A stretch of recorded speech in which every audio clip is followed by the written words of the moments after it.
This is Gunda Ram Mohan Rao, lecturer in commerce, first BCom semester 2, business economics, వ్యాపార అర్థశాస్త్రం. Topic types of demand. డిమాండ్లో రకాలు.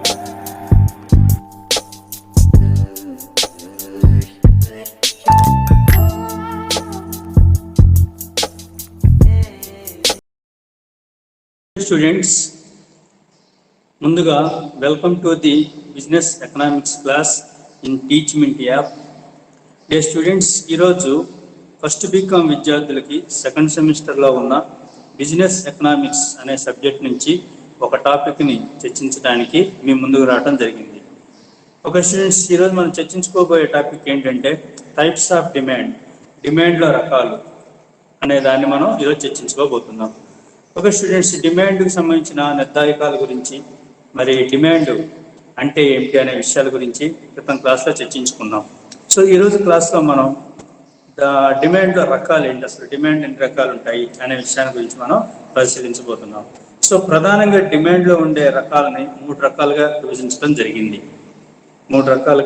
డిమాండ్లో రకాలని విభజించడం జరిగింది. ఒకటి ఏంటంటే ధర డిమాండ్, దీన్ని ప్రైస్ డిమాండ్ అంటాం.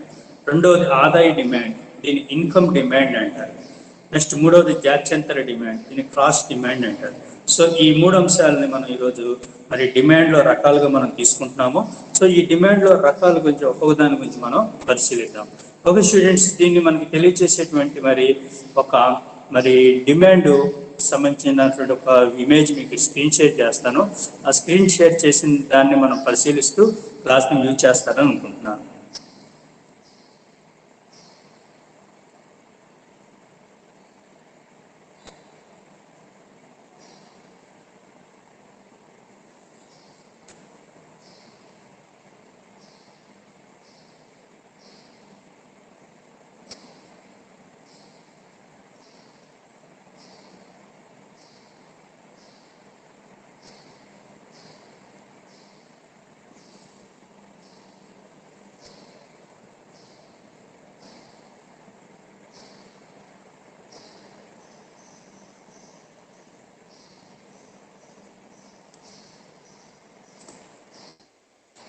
ఒక స్టూడెంట్స్, మనకి స్క్రీన్ షేరింగ్ వైయక్తిక డిమాండ్ పట్టిక అని కనబడుతుంది. మనం ధర డిమాండ్ గురించి కొంచెం బ్రీఫ్గా తెలుసుకొని మనం నెక్స్ట్ వైయక్తిక డిమాండ్ పట్టిక మనం టేబుల్ ద్వారా ఈ యొక్క ధర డిమాండ్ అధ్యయనం చేద్దాం.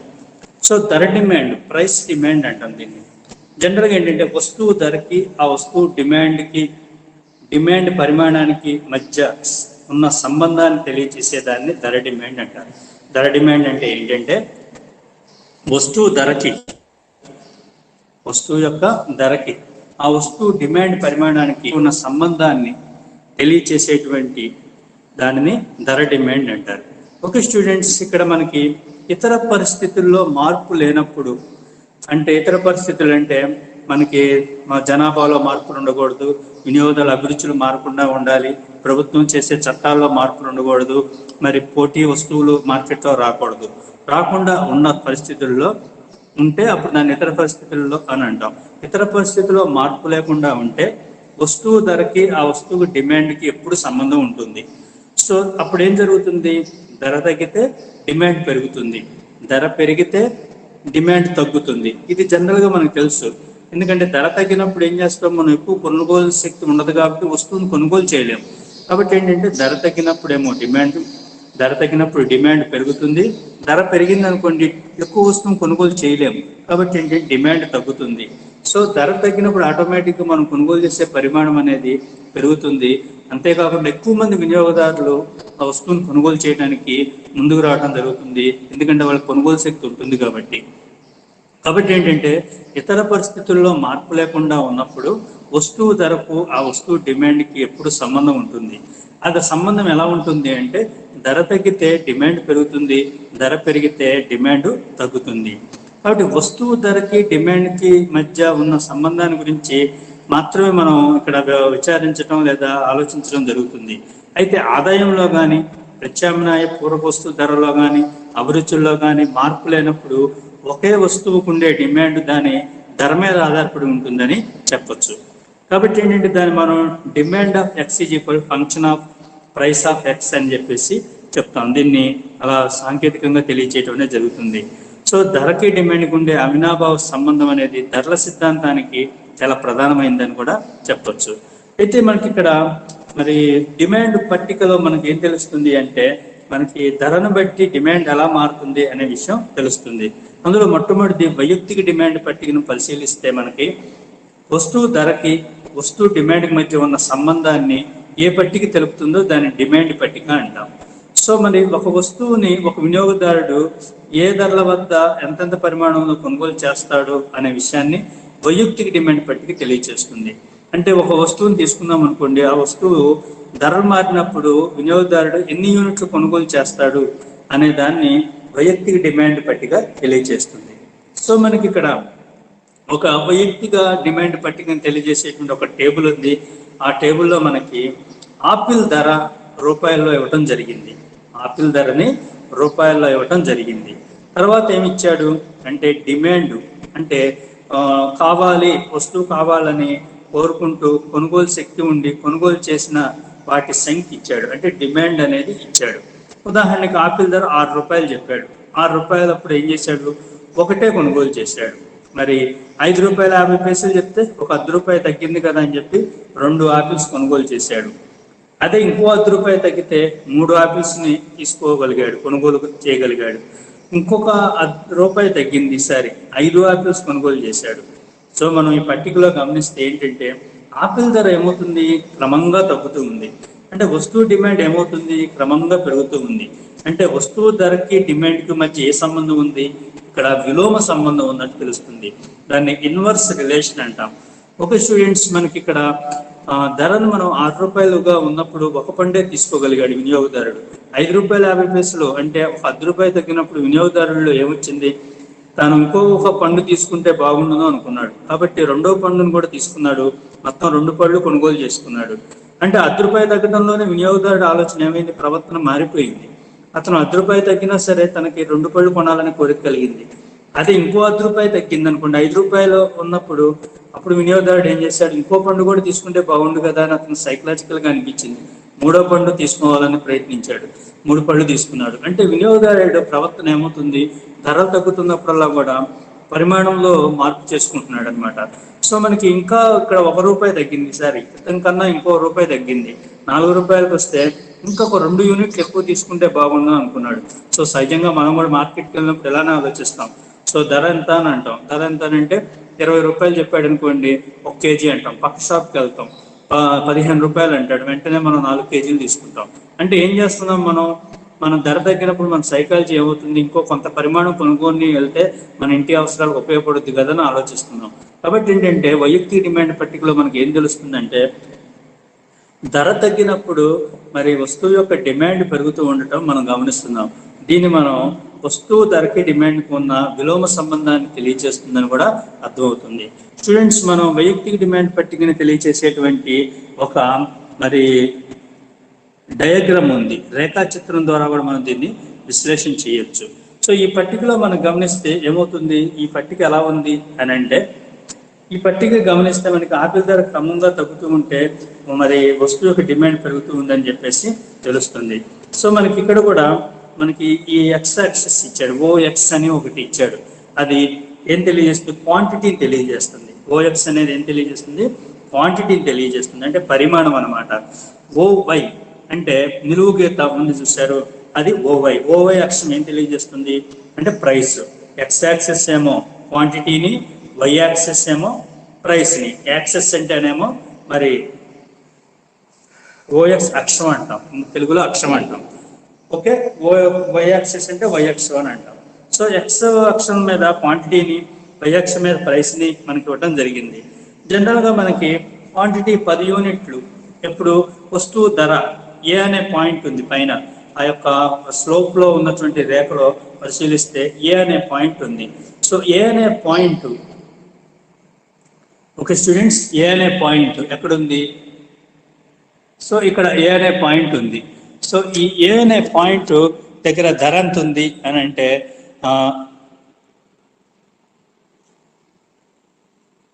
ఇక్కడ ఏ అనే పాయింట్ చూస్తున్నారు కదా, ఏ అనే పాయింట్ వద్ద ధర ఎంత ఉంది, 50 రూపాయలు ఉంది. సో 50 రూపాయలు ధర ఉంటే అతను ఎంత క్వాంటిటీ కొన్నట్లుంది, 10 ఇట్లా క్వాంటిటీని కొనుగోలు చేసినట్లు ఉంది. అదే బి అనే పాయింట్ దగ్గర చూసామనుకోండి, బి అనే పాయింట్ వద్ద ధర ఎంత ఉంది అంటే 40 రూపాయలు, అంటే 10 రూపాయలు తక్కువైంది ధర. ధరలో కొంచెం మార్పు జరిగింది, అంటే కొంచెం ధర అనేది తగ్గించడం జరిగింది. ధర తగ్గించినప్పుడు ఏమైంది అని అంటే ఇంకో 10 యూనిట్లని ఎక్కువ కొనుగోలు చేశాడు. కాబట్టి ఏంటంటే ధర తగ్గినప్పుడు ఏమవుతుంది, కొనుగోలు చేసేటువంటి పరిమాణం పెరుగుతుంది, డిమాండ్ అనేది పెరుగుతుంది. అదే ఇంకొంచెం ధర తగ్గించాడు అనుకోండి, 30 రూపాయలు, మరి 30 రూపాయలు ఉన్నప్పుడు ప్రైస్ ఏం చేశాడంటే ఇంకా కొంత పరిమాణాన్ని కొనుగోలు చేసుకుందాం అనుకున్నాడు. అప్పుడు ఏం చేశాడు, 30 యూనిట్లు కొనుగోలు చేశాడు. సో 30 యూనిట్లు కొనుగోలు చేసినప్పుడు మరి ధర ఎంత ఉంది అని అంటే 30 రూపాయల ధర ఉంది. సో వస్తువు కూడా 30 యూనిట్లు వచ్చింది, మరి పరిమాణం కూడా 30 యూనిట్లు వచ్చేసింది.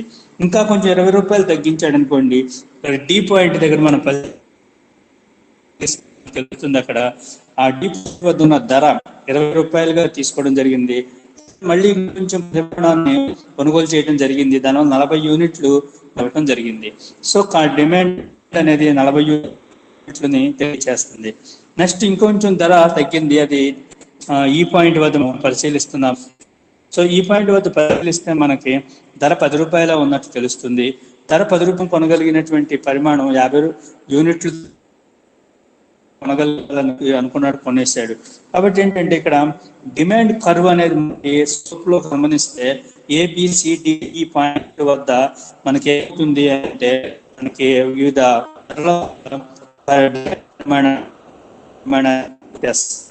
10 రూపాయల తర్వాత మనం మనకి ధర పెరిగితే డిమాండ్ తగ్గుతుందనే విషయం అర్థమవుతుంది. ఉన్నప్పుడు 50 యూనిట్లు కొనుగోలు చేశాడు, వెనక నుంచి వస్తున్నాము ఈ పాయింట్ నుంచి. సో 10 రూపాయలు ఉన్నప్పుడు 50 యూనిట్లు కొన్నాడు, 10 రూపాయలు పెరిగింది అనుకోండి, 20 రూపాయలు అయితే 40 యూనిట్లు కొనేసాడు, యూనిట్లు కొన్నాడు. 30 రూపాయలు అయిన కొంచెం ఇంకో తగ్గించాడు, అంటే 30 యూనిట్లే, ఇంకా 10 రూపాయలు తగ్గించుకోండి, 10 రూపాయలు అయినా ఏంటమ్మా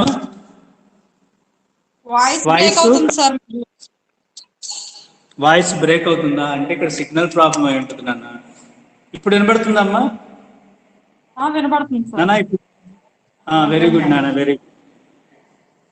సో ఇప్పుడు 40 రూపాయలు ధర అయినప్పుడు ఏమైంది అని అంటే 40 రూపాయలు అంటే ఇంకో 10 రూపాయలు పెరిగింది. దానివల్ల వినియోగదారుడు కొనుగోలు చేసేటువంటి పరిమాణం లేదా డిమాండ్ పరిమాణం 20 యూనిట్లకే వచ్చేసింది.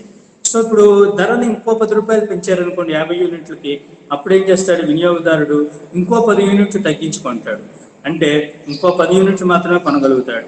సో మనకి ఏంటంటే ఇక్కడ దీనిలో మనకి ఈ యొక్క వైయక్తిక డిమాండ్ పట్టికలో రేఖాచిత్రంలో మనకు గమనించింది ఏంటంటే ధరల్లో పెరుగుదల కానీ వస్తేనేమో మరి డిమాండ్లో తగ్గుదల అనేది కనబడుతుంది.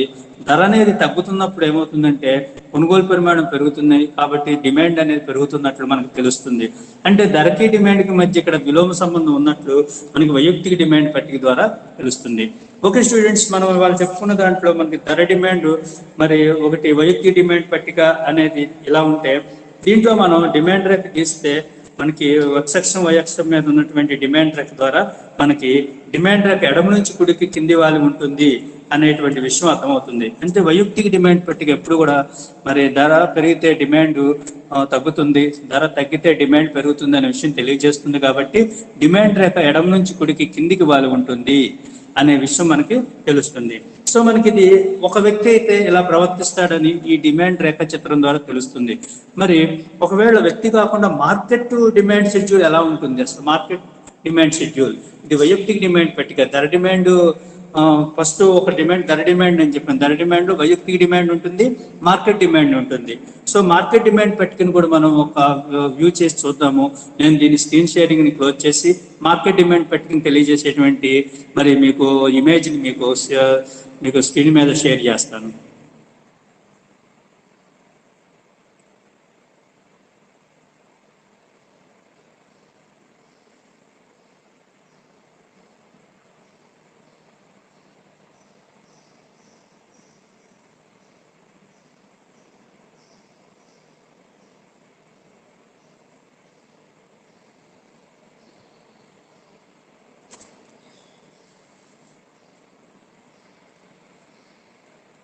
స్టూడెంట్స్ ఇక్కడ మనం మీకు కనబడుతుంది కదా, మార్కెట్ డిమాండ్ పట్టిక అనేది మీకు స్క్రీన్ మీద కనబడుతుంది. సో దీన్ని మార్కెట్ డిమాండ్ షెడ్యూల్ అని చెప్పేసి కూడా మనం సాంకేతికంగా పిలుస్తాం. పట్టికని మనం ఏమంటాం, టేబుల్ అంటాం, కానీ ఎకనామిక్ పరిభాషలో మనం షెడ్యూల్ అని పిలవడం జరుగుతుంది. ఒక్కో సబ్జెక్ట్కి ఒక్కొక్క పారిభాషిక పదం అనేది ఉంటుంది. సో ఆ భాష యొక్క కోణంలో సాంకేతిక నామం ఏదైతే ఉంటుందో దాన్ని ఉపయోగిస్తాం. సో టేబుల్ అన్నా తప్పేం కాదు, అదే ఇలా మనం సాంకేతికంగా ఉంటే కొంచెం అర్థవంతంగా ఉంటుందని చెప్పి మార్కెట్ డిమాండ్ షెడ్యూల్ అని ఇవ్వడం జరిగింది. సో ఇదేంటంటే, మార్కెట్ అంటే ఏంటి, అనేక తరహా వినియోగదారులు ఉంటారు. మార్కెట్లో ఒక వినియోగదారుడు ఉండడు, అనేక మంది వినియోగదారులు ఉంటారు. మార్కెట్లో ఒక వస్తువుకు అనేక తరహా వినియోగదారులు ఉంటారు.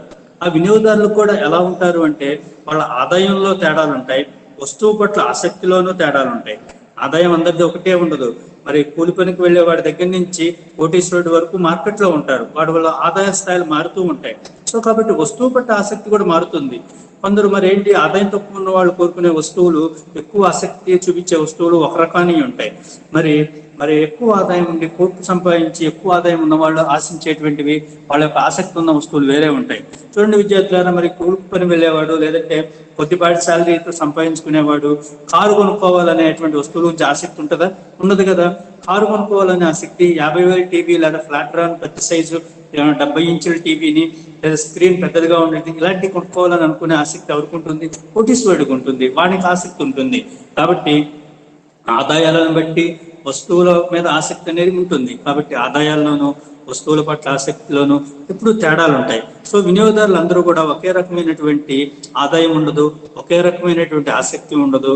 వాళ్ళ ఆదాయాలను బట్టి వాళ్ళ ఆసక్తులు అనేవి ఎప్పుడు కూడా మారుతూ ఉంటాయి. సో ప్రతి వినియోగదారుడికి ఒక డిమాండ్ పట్టిక ఉంటుంది.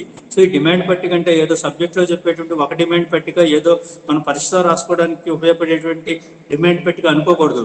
ప్రతి వినియోగదారుడు ఒక డిమాండ్ పట్టిక ఉంటుంది, కానీ అతను చదువుకోకపోతే తెలియదు. చదువుకున్న వాడికి అయితే తనకు డిమాండ్ పట్టిక ఉందనే విషయం తనకు తెలుస్తుంది. ఎందుకంటే ఎడ్యుకేటెడ్ కాబట్టి, ఒక సబ్జెక్ట్ గురించి తెలుసు కాబట్టి తనకు అర్థం అవుతుంది. కాబట్టి ప్రతి వినియోగదారుడికి కూడా ఒక డిమాండ్ పట్టిక ఉంటుంది. వైయక్తిక డిమాండ్ పట్టికలన్నీ కలిపితే వచ్చేది ఏంటి అంటే మార్కెట్ డిమాండ్ పట్టిక. మార్కెట్లో అనేక మంది వినియోగదారులు ఉంటే వీళ్ళందరికీ ఒక్కొక్క వినియోగదారుడికి ఒక్కొక్క డిమాండ్ పట్టిక ఉంటుంది. వీటన్నిటిని కూడా ఒక్కొక్క వినియోగదారుడికి ఉన్నటువంటి డిమాండ్ పట్టికను ఏమంటామంటే వైయక్తిక డిమాండ్ పట్టిక అంటాము. వైయక్తిక డిమాండ్ పట్టికలని కలపటం ద్వారా ఏమొస్తుంది అంటే మార్కెట్ డిమాండ్ పట్టిక అనేది వస్తుంది. మరి దీనికి మరో పద్ధతి కూడా ఉంది. అంటే వినియోగదారులలో ఒకరిని ప్రతినిధిగా ఎన్నుకొని అతని డిమాండ్ పట్టికని మార్కెట్ వినియోగదారుల సంఖ్యతో గణించడం కూడా చేస్తే అప్పుడు మార్కెట్ డిమాండ్ పట్టిక వస్తుంది. వినియోగదారులు అందరినీ మనం ఒక్కొక్కరికి ఒక్కొక్క డిమాండ్ పట్టిక ఉంటుంది కాబట్టి వాళ్ళందరినీ తీసుకొని మనం ఒక డిమాండ్ పట్టికని పరిశీలించి వాటన్నింటినీ కలపటం కంటే వాళ్ళని మా వినియోగదారులు అందరినీ రిప్రజెంటేటివ్ చేసేటువంటి ఒక వినియోగదారుని తీసుకొని, మరి ఆ తరహా చెందినటువంటి ఒక వినియోగదారుని తీసుకొని వినియోగదారుల సంఖ్యతో, అంటే కొంత ఆదాయం, మీడియేటర్ ఆదాయం ఉన్న వాళ్ళు 100 మంది ఉన్నారనుకోండి, అందులో ఒకళ్ళని తీసుకొని 100 మంది చేత మనం గుణించామనుకోండి, అప్పుడేమవుతుంది, మనకి మార్కెట్ డిమాండ్ పట్టిక అనేది వచ్చేస్తుంది. ఇంకో రకం ఆదాయం సంబంధించిన వాళ్ళు 200 మంది ఉన్నారనుకోండి, వాళ్ళకి సంబంధించినటువంటి మరి ఒక వినియోగదారుని తీసుకొని దాన్ని 200 చేత గుణించామనుకోండి, అప్పుడు మార్కెట్ డిమాండ్ పట్టిక వచ్చేస్తుంది. సో మార్కెట్ డిమాండ్ పట్టిక మనకి ఇక్కడ స్క్రీన్ మీద కనబడుతుంది.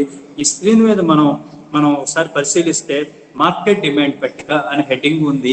ఆ హెడ్డింగ్ కింద ఏముంది, ఆపిల్ ధర అని ఒకటి ఉంది.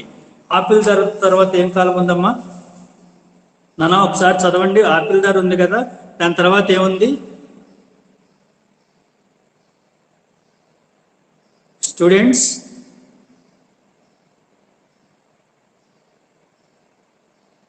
స్టూడెంట్స్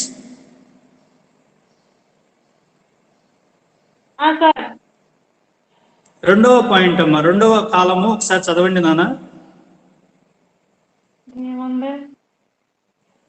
వినియోగదారుల ఒక్కొక్కరి డిమాండ్ పరిమాణము. Very good. వినియోగదారులు ఒక్కొక్కరి డిమాండ్ పరిమాణం, తర్వాతది మొత్తం డిమాండ్ అని ఉంది. సో స్టూడెంట్స్ ఇక్కడ మనకి ఆపిల్ ధర 5 రూపాయలుగా తీసుకుందాం అనుకోండి. మరి ఏ అనే వ్యక్తి యొక్క డిమాండ్ పరిమాణం ఎలా ఉంది, బి అనే వ్యక్తి యొక్క డిమాండ్ పరిమాణం ఎంత ఉంది, మొత్తం డిమాండ్ ఎంత ఉంది అనేది మనం పరిశీలిస్తే యాపిల్ ధర 5 రూపాయలు ఉంది. మరి ఏ అనే యొక్క వినియోగదారుడు 5 రూపాయలు ఉన్నప్పుడు మరి ఎంత కొన్నాడు అంటే 5 యూనిట్లు మాత్రమే కొనుగోలు చేశాడు, 5 ఆపిల్స్ మాత్రమే కొనుగోలు చేశాడు. బి అనే వ్యక్తి ఏం చేశాడు, 10 ఆపిల్స్ కొన్నాడు. అంటే ఇక్కడ బికి ఏంటంటే ఆదాయం ఎక్కువ ఉండి ఉండొచ్చు, అందువల్ల అతను 10 ఆపిల్స్ కొనుగోలు చేసుకోగలిగాడు. తనకి ఎక్కువ ఆదాయం ఉంది కాబట్టి ఎక్కువ కొనుగోలు చేసుకున్నాడు, తను ఎక్కువ కొనడానికి శక్తి ఉంది. మొత్తం మార్కెట్ మొత్తం ఎంత ఉంది అని అంటే 15 ఉంది. ఇట్లా మనం ఏబి అనే వినియోగదారులు ఇద్దరిని కాకుండా మార్కెట్లో ఉన్న 100 మందిని కూడా తీసుకొని టోటల్ చేసినా కూడా మనకి మొత్తం మార్కెట్ డిమాండ్ పట్టిక అనేది తెలుస్తుంది. కాబట్టి విద్యార్థులారు ఇక్కడ 4 రూపాయలకి తగ్గింది. ఆపిల్ ధర ఏమైంది, 1 రూపీ తగ్గించడం జరిగింది. తగ్గించినప్పుడు ఏం చేశాడు ఏ వినియోగదారుడు, ధర తగ్గింది కాబట్టి అతను సైకలాజికల్ గా ఏమనుకున్నాడు, మానసికంగా తను ఎక్కువ పళ్ళు కొనుక్కోవాలనుకున్నాడు. ధర తక్కువగా ఉంది, 4 రూపాయలు ఉంది కాబట్టి ఇంకా నాకు ఎక్కువ పళ్ళు కావాలనుకున్నాడు. 15 పళ్ళు కొన్నాడు. అంటే ఇంత ముందు కన్నా ఎంత ఎక్కువ కొన్నాడు అని అంటే, ఇంత ముందు 5 రూపాయలు ఉన్నప్పుడు 5 కొనుక్కున్న వ్యక్తి ఒక్కసారిగా 10 పళ్ళు ఎక్స్ట్రా కొనుక్కోగలిగాడు, అంటే 15 పళ్ళు కొనుక్కోగలిగాడు. అదే బి అనే వ్యక్తి ఏం చేశాడు, ఇంత ముందు 10 కొన్నాడు, ఇతను కూడా ఇంకో 10 కొనుక్కున్నాడు, మొత్తం 20 పళ్ళు కొనుక్కున్నాడు. అంటే ఇద్దరు కలిసి మొత్తం మార్కెట్ మొత్తం కలిపి ఇద్దరే ఉన్నారనుకుంటే ఆ ఇద్దరు కలిసి ఎన్ని పళ్ళు కొన్నారంటే 35 పళ్ళు కొన్నాడు. సో మార్కెట్ డిమాండ్ పట్టికలో 4 రూపాయలు ధర ఉన్నప్పుడు మార్కెట్ లో ఉన్నటువంటి మొత్తం డిమాండ్ ఎంత ఉంది అంటే 35 పళ్ళు కొనుగోలు చేసినట్లు ఉంది. కాబట్టి ఏంటంటే ధర తగ్గినప్పుడు ఏమవుతుంది, మార్కెట్ లో కూడా ఏమవుతుంది, డిమాండ్ అనేది పెరుగుతున్నట్టు అనేది గమనిస్తున్నాం. సో వ్యక్తులందరూ కూడా ఎలా ప్రవర్తిస్తారో దాన్ని బట్టి మార్కెట్ లో ఒక డిమాండ్ కూడా నిర్ణయం అవుతుంది. అది మనకి ఇక్కడ అర్థం అవ్వాల్సిన విషయం. నెక్స్ట్ ఇంకొంచెం 1 రూపాయి తగ్గింది, ధర 3 రూపాయలు అయింది. 3 రూపాయలు అయినప్పుడు వినియోగదారులు ఒక్కొక్కరి పరిమాణం, డిమాండ్ పరిమాణం పరిశీలిస్తే ఏకి ఎంత ఉంది అంటే 25 రూపాయలు ఉంది. 25 ఆపిల్ పళ్ళు కొనుగోలు చేశాడు. బి అనే వ్యక్తి ఎంత కొన్నాడు, 30 ఆపిల్ పళ్ళు కొనుగోలు చేశాడు. ఇక్కడ కూడా క్రితం కన్నా ఎంత కొనుగోలు చేశారు ఎక్కువ అంటే 10 పళ్ళు ఎక్కువ కొనుగోలు చేశారు. ఇక్కడ బి అనే వ్యక్తి కూడా ఇంతకుముందు కన్నా 10 పళ్ళు అదనంగా కొనుగోలు చేశాడు. మొత్తం కలిపి మనకి 25 పళ్ళు 30 పళ్ళు కలిపి 55 ఆపిల్స్ కొనుగోలు చేసినట్లు, ఆ డిమాండ్ 55 ఉన్నట్లు తెలుస్తుంది. అంటే 3 రూపాయల ధరకి వచ్చేటప్పటికి మార్కెట్లో డిమాండ్ ఎంతకు వచ్చింది, 55కి వచ్చింది. అంటే ఇక్కడ ధర తగ్గుతున్న కొద్దీ ఏమవుతుంది అంటే మార్కెట్లో ఉన్నటువంటి ఒక్కొక్క వ్యక్తి కొనుగోలు చేసేటువంటి పరిమాణం పెరుగుతూ వస్తుంది. పెరుగుతున్నప్పుడు మొత్తం మార్కెట్లో డిమాండ్ కూడా పెరుగుతూ వస్తుంది. సో 2 రూపాయలకు వచ్చింది ఈసారి. 2 రూపాయలకు వచ్చినప్పుడు ఒక్కొక్కరి డిమాండ్ పరిమాణం పరిశీలిస్తే ఏకి 38, మరి బికి 50 కొనుగోలు చేసినట్లు ఉంది. సో ఏ యొక్క డిమాండ్ 38ని, బి యొక్క డిమాండ్ని 50ని పరిశీలిస్తే రెండు కలిపి మొత్తం మార్కెట్ డిమాండ్ 88 ఉంది.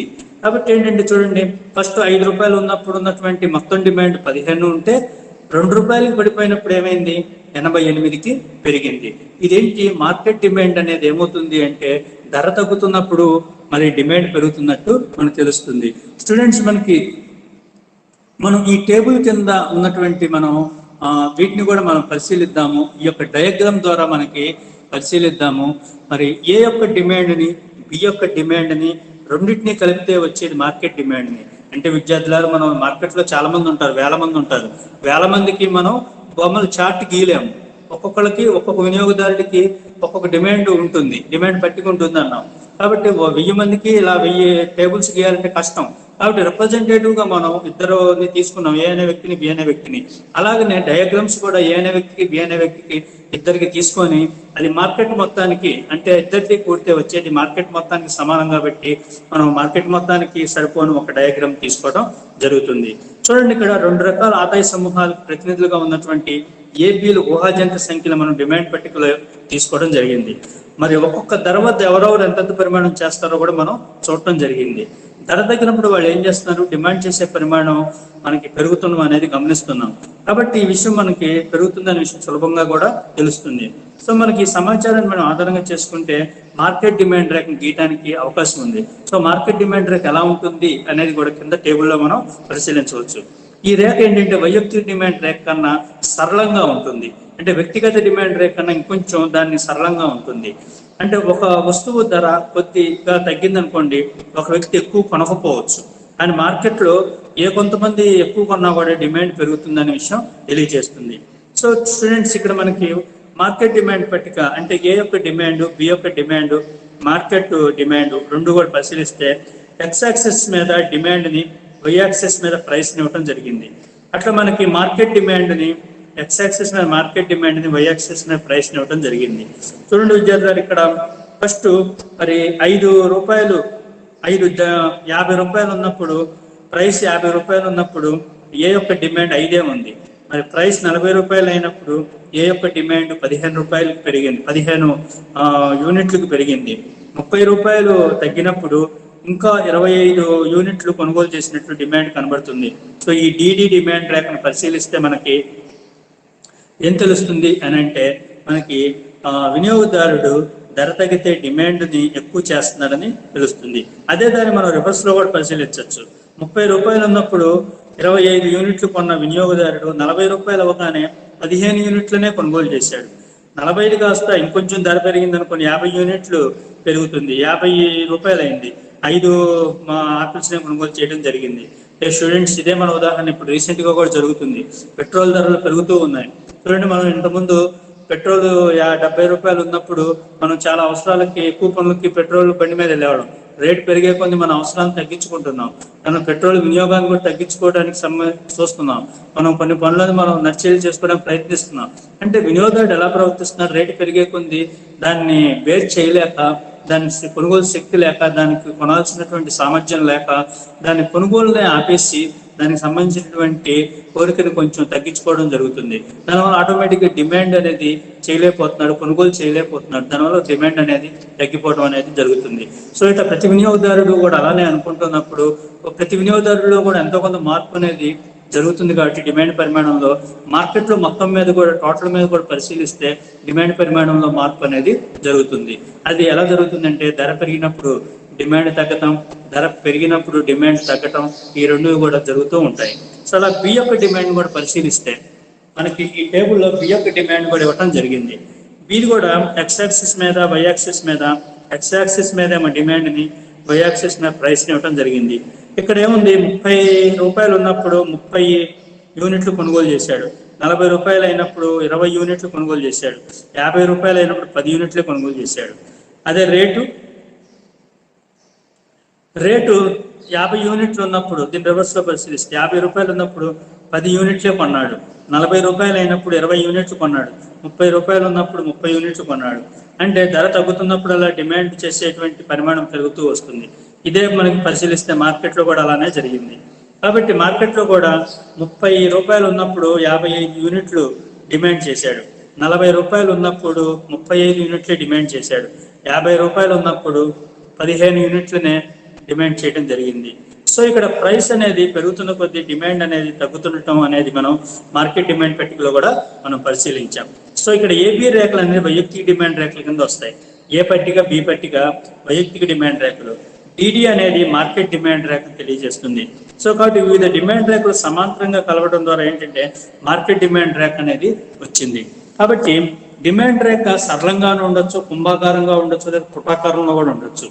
సో రేఖ రూపు ఏదైనప్పటికీ కూడా అది కిందకి వాడటం అనేది జరుగుతుంది. ఎడమ నుంచి కుడికి కిందికి వాడటం అనేది జరుగుతుంది.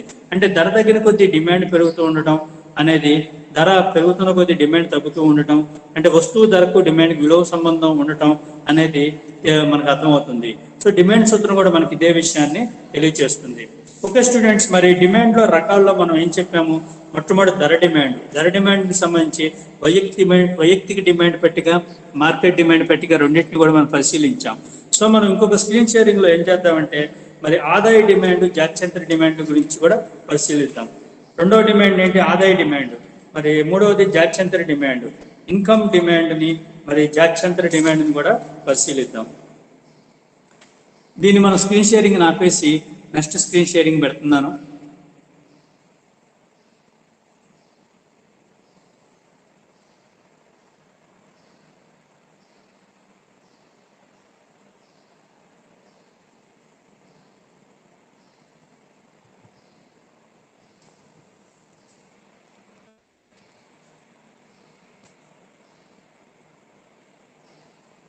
ఫ్రెండ్స్, ఇది ఆదాయ డిమాండ్ తెలియజేసేటువంటి పట్టిక.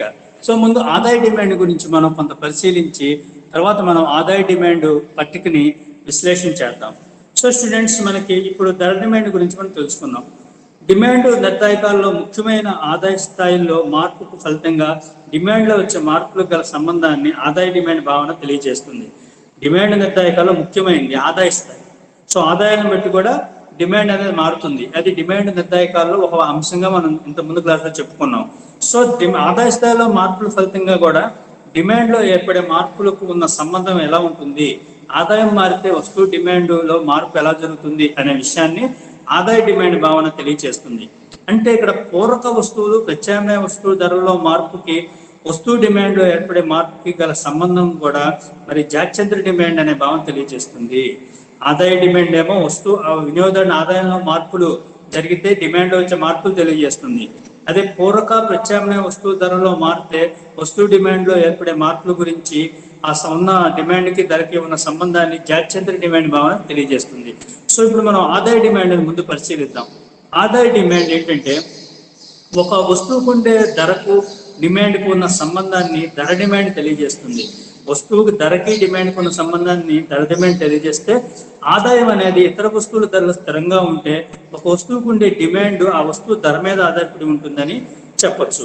ఆదాయం అనేది ఇతర వస్తువుల ధరలు స్థిరంగా ఉంటే ఆదాయము ఇతర వస్తువుల ధరలు స్థిరంగా ఉంటే ఒక వస్తువుకు ఉండే డిమాండ్ ఆ వస్తువు ధర మీద ఆధారపడి ఉంటుంది అనేది మరి ఆదాయ డిమాండ్ తెలియజేస్తుంది. అంటే ఆ వస్తువుకు ఉండే డిమాండ్ను నిర్ధారించేటువంటి ప్రేరకాలు ఉంటాయి. ఆ ప్రేరణలో ఆదాయం అనేది ఒకటి. డిమాండ్ నిర్ణయించే ప్రేరణలో ఒక అంశం ఏంటి? ఆదాయం. సో మనకి ఆదాయం అనేది మనకి డిమాండ్ నిర్ధారకాల్లో ఒకటి అని చెప్పేసి కూడా మనం నిన్న క్లాస్లో చర్చించుకున్నాం. సో వివిధ ఆదాయ స్థాయిలకి డిమాండ్కి ఉన్న సంబంధాన్ని ఏం తెలియజేస్తుంది అంటే ఆదాయ డిమాండ్ పరిశీలిస్తుంది. వివిధ ఆదాయ స్థాయిలను బట్టి డిమాండ్కు ఉన్న సంబంధాన్ని ఆదాయ డిమాండ్ పరిశీలిస్తుంది. అంటే వస్తువు ధర, ప్రత్యామ్నాయ పూరక వస్తువు ధరలు, అభిరుచులు, అలవాట్లు ఇవి స్థిరంగా ఉన్నాయనుకోండి, ఆదాయం మారినప్పుడు కూడా వస్తువుకు ఉండే డిమాండ్ మారుతుంది. సో ఆదాయం పెరిగితే వస్తువు డిమాండ్ చేసేటువంటి డిమాండ్ పెరుగుతుంది. ఆదాయం తగ్గితే డిమాండ్ చేసే డిమాండ్ పరిమాణం తగ్గుతుంది. సో మిగిలిన పరిస్థితుల్లో మార్పు లేకుండా ఉండాలి. ఉంటే ఆదాయం మారటం వల్ల డిమాండ్ మారుతుంది. ఎలా మారుతుంది అనేది మనం ఇక్కడ పరిశీలించాలి. సాధారణంగా ఆదాయం పెరిగినప్పుడు వస్తువులకు ఉండే డిమాండ్ ఏమవుతుంది? పెరుగుతుంది, విస్తరిస్తుంది. ఆదాయం తగ్గిందనుకోండి, మనం కొనుగోలు చేసే డబ్బులు ఉండవు కదా, దానివల్ల ఏంటి? సంకుచితం అయిపోతుంది. అందువల్ల సాధారణంగా ఆదాయ డిమాండ్ రేఖ కూడా ఎడమ నుండి కుడికి పైకి పోతుంది. ఇది ఆదాయ డిమాండ్ రేఖ ఎడమ నుంచి కుడికి పైకి పోతుంది.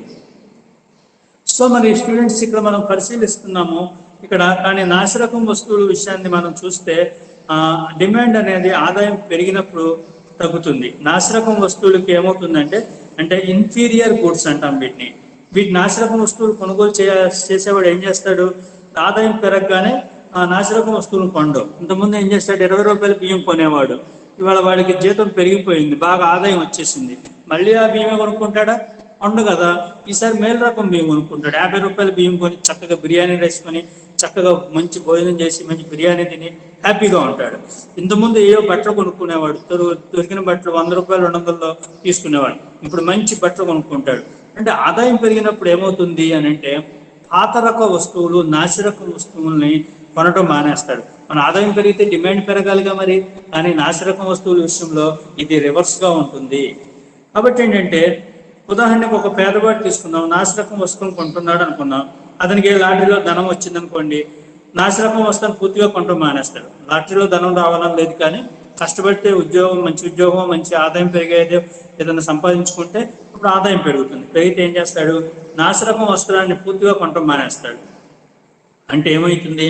అతని ఆదాయం పెరగటం వల్ల ఆ వస్తువుకు ఉండే డిమాండ్ అనేది క్షీణించడం అనేది జరుగుతుంది.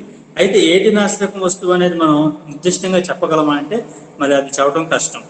ఇంకా ఏంటంటే రోల్స్ రాయిస్ అనే కారు ఉపయోగిస్తున్న సినిమా యాక్టర్ ఉన్నాడు అనుకోండి, అతని ఆదాయం పెరిగింది అనుకోండి, అంతకన్నా ఖరీదైన కార్డ్లాక్ కార్ను కొనటం చేస్తాడు.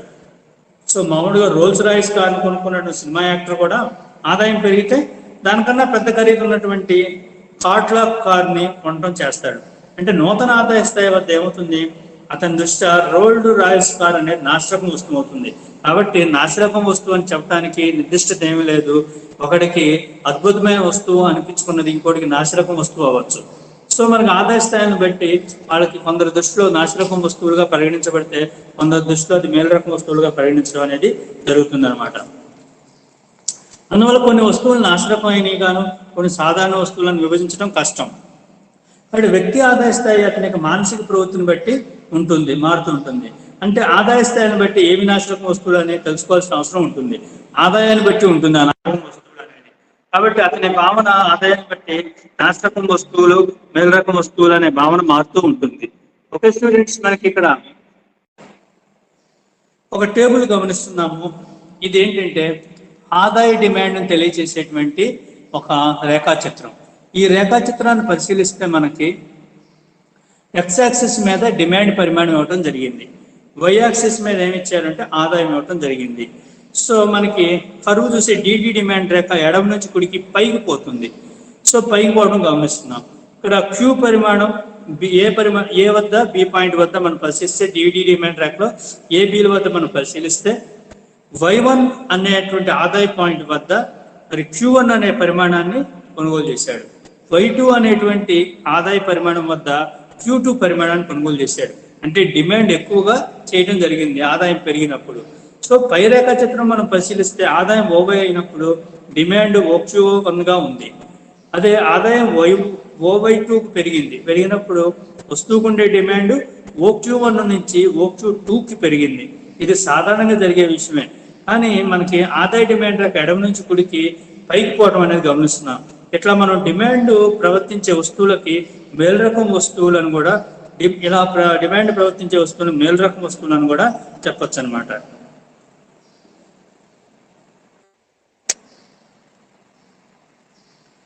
సో మనం ఇప్పుడు పరిశీలిస్తున్నాం.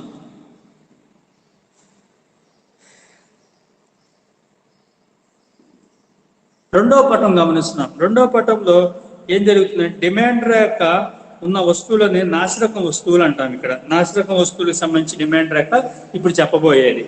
ఇక్కడ ఏంటంటే ఆదాయం అనేది ఓఎక్స్ అక్షం మీద ఓవై అక్షం మీద ఆదాయాన్ని, ఓఎక్స్ అక్షం మీద డిమాండ్ పరిమాణం సూచించడం జరిగింది. ఇక్కడ ఏంటి నాశరకం వస్తువుల విషయంలో ఏమవుతుందంటే ఆదాయం పెరిగినప్పుడు ఏమవుతుంది, నాశరకం వస్తువుల్ని కొనుగోలు తగ్గించేస్తాం కదా. ఇందా మీరు చెప్పినట్టు ఏమన్నాం, ఆల్రెడీ మనం పాత వస్తువులు తక్కువ రకం వస్తువులు వాడేవాళ్ళం, తక్కువ క్వాలిటీ తినేవాళ్ళం, మరి క్వాలిటీ కొంటాం. అప్పుడు పాత అనేది తగ్గిపోతుంది కదా.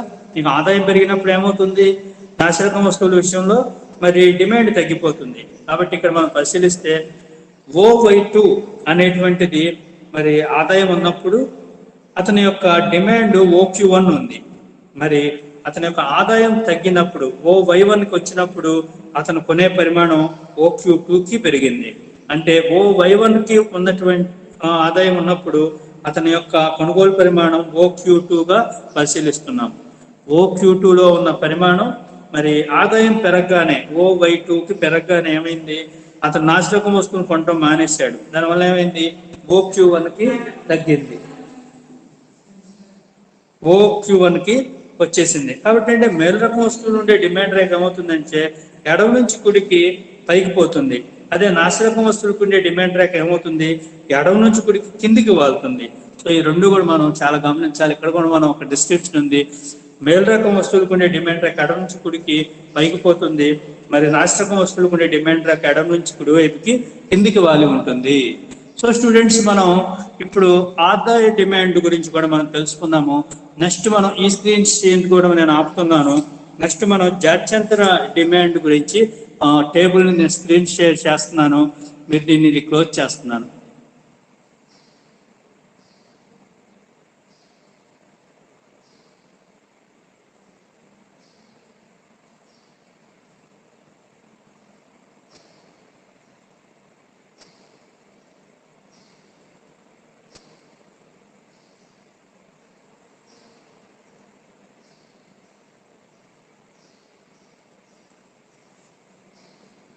ఓకే స్టూడెంట్స్, ఇక్కడ మనం స్క్రీన్ మీద చూస్తున్నాము. సో దీన్ని మనం తెలియచేసేటువంటి టాపిక్ ఏంటంటే జాత్యంతర డిమాండ్. దీన్ని క్రాస్ డిమాండ్ అంటాం. సో డిమాండ్ నిర్ణాయకాలు ఉన్నాయని చెప్పాం కదా. వాటిలో ధర అనేది ఒకటి, ఆదాయం అనేది ఒకటి, ఇంకోటి అభిరుచులు, అలవాట్లు అనేది మరొకటి.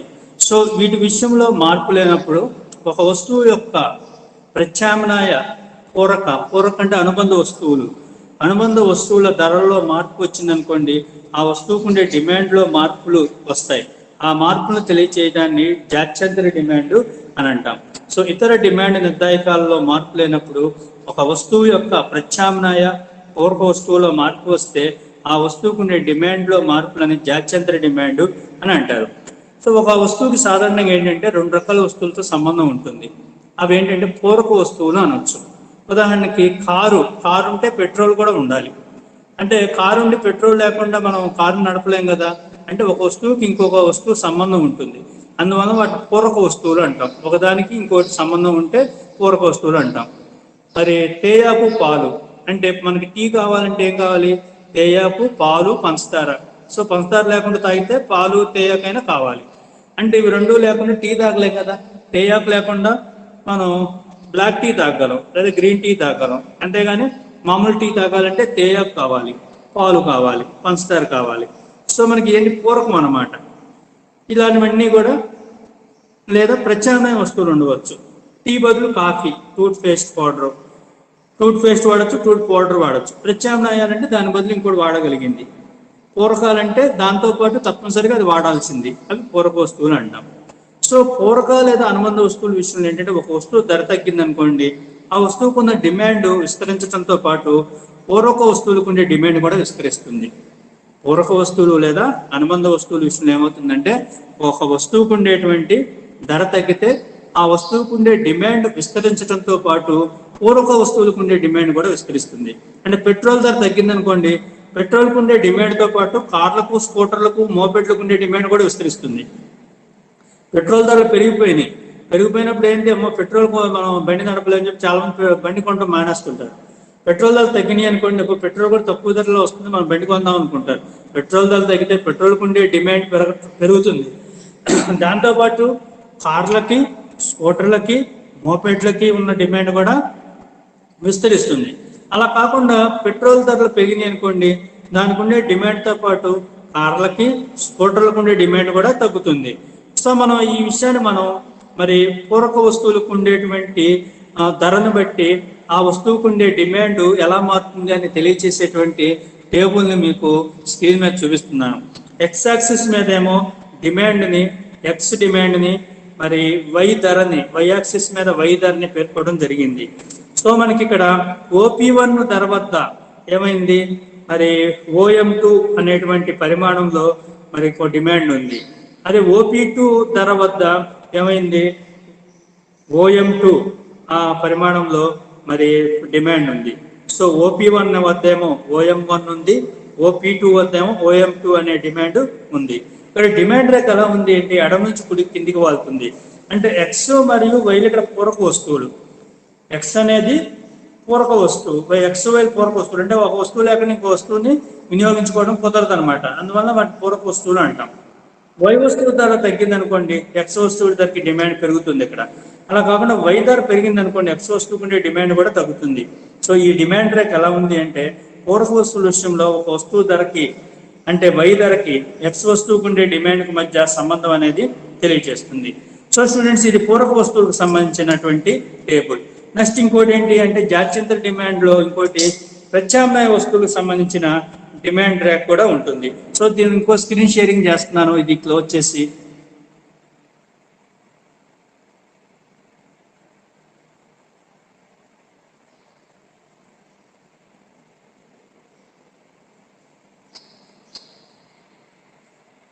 ఓకే స్టూడెంట్స్, ఇది ప్రత్యామ్నాయ వస్తువుల యొక్క డిమాండ్ రేఖను తెలియజేసేటువంటి రేఖాచిత్రం. సో ప్రత్యామ్నాయ వస్తువుల విషయంలో కూడా ఈ సంబంధం ఇంకోలాగా ఉంటుంది. అంటే ఎక్స్ వస్తువు ధర పెరిగింది అనుకోండి, దానికి ఉండే డిమాండ్ తగ్గుతుంది. దాంతోపాటు వై వస్తువుకు ఉండే డిమాండ్ కూడా పెరుగుతుంది. అంటే ఈ రెండు వస్తువులు ఒకదాంతో ఒకటి పోటీ పడుతూ ఉండటం వల్ల ఏంటంటే ఏ వస్తువు ధర పెరిగినా ప్రత్యామ్నాయ వస్తువులకు ఉండే డిమాండ్ అనేది పెరుగుతుంది.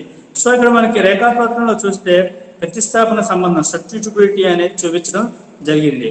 స్టూడెంట్స్, ఇక్కడ ఏంటి జాత్యంతర డిమాండ్ రేఖ ఏమవుతుంది, ఎడమ నుంచి కుడికి పైకి పోతుంది.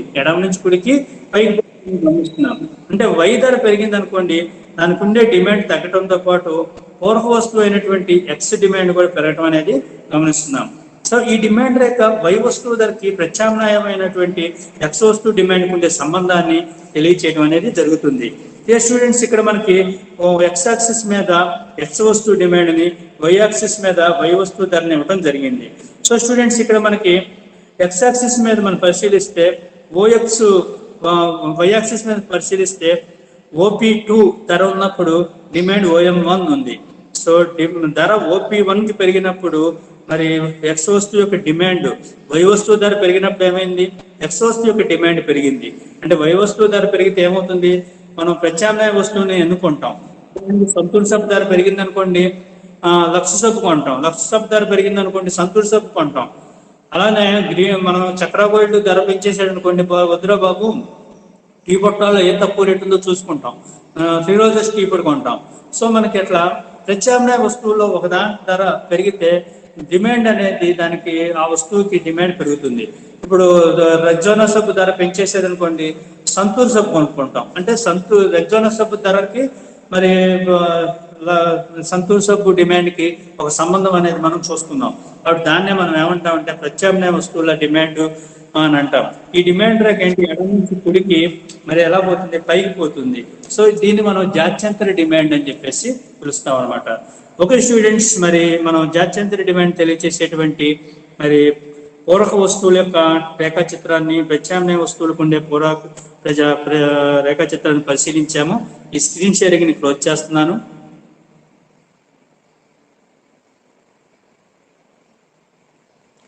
ఓకే స్టూడెంట్స్, ఈరోజు క్లాస్లో మనం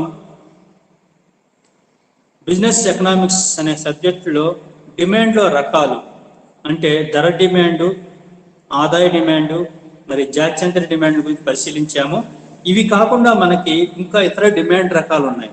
అవేంటంటే కంపెనీ డిమాండు, పరిశ్రమ డిమాండు, వినియోగ వస్తువుల, ఉత్పాదక వస్తువుల డిమాండు, నస్వర మన్నిక వస్తువులకు ఉండే డిమాండు, సంయుక్త డిమాండు, మిశ్రమ డిమాండు, మరి ఇంకా మనకి ఇలాంటి డిమాండ్లు సంబంధించి వివిధ ఇతర రకాల డిమాండ్లు అంటాం వీటిని. సో ఈ యొక్క డిమాండ్ రకాల గురించి మనం తదుపరి క్లాస్లో చర్చించుకుందాం. ఈరోజు క్లాస్లో మనం మరి డిమాండ్లో రకాలైనటువంటి ధర డిమాండు, ఆదాయ డిమాండు, జాత్యంతర డిమాండ్, జాత్యంతర డిమాండ్ క్రాస్ డిమాండ్ అంటాం అనే అంశాన్ని పరిశీలించాము. మరి తదుపరి క్లాస్లో తదుపరి టాపిక్తో మీ ముందుకు రావడం జరుగుతుంది. విద్యార్థులందరూ ఆన్లైన్ క్లాస్కి హాజరు కావాల్సిందిగా, మీ అటెండెన్స్ అనేది ఆన్లైన్లో మరి ఫార్వర్డ్ అవుతుంది, ఇది గమనించవలసింది విద్యార్థులు తెలియజేస్తూ మరి నెక్స్ట్ క్లాస్లో తదుపరి టాపిక్ మీ ముందుకు రావడం జరుగుతుంది. Thank you very much.